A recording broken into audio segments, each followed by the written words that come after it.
আপনারা সবাই এইটুকু দোয়া করবেন, আমার মায়ের সাথে যেন আমার জান্নাতে দেখা হয়। আল্লাহ তাআলা আমার মাকে কবুল করুন। আল্লাহ রসুল একটা নির্দেশ দিয়ে গেছেন যে তোমরা মৃত্যু হলে দোয়া পড়বে ইন্নালিল্লাহ, সবর করবে এবং তার জন্য সবসময় দোয়া করবে, তাহলে আল্লাহ তাআলা তোমাদের জন্য জান্নাতে একটা ঘর তৈরি করবে। সেই ঘরের নাম হলো বাইতুল হামদ। এই মা আমাদের যে সন্তানগুলো দিয়েছেন, তারা ইসলামী আন্দোলনের জন্য দিনের খেদমত করেছেন। আর সবচেয়ে বড় বাস্তবতা হচ্ছে এই পৃথিবী ছেড়ে সবাইকেই আমাদেরকে চলে যেতে হবে। আর মানুষ যখন চলে যায় তখন তার আত্মপরিচয়টা সে হারায়।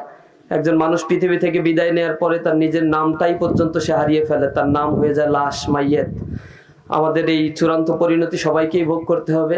আমরা যদি বিশাল এক গম্বুজের মধ্যে বা অন্য কোথাও লুকাই, তাতেও আমাদের মাপ পাওয়া হবে না।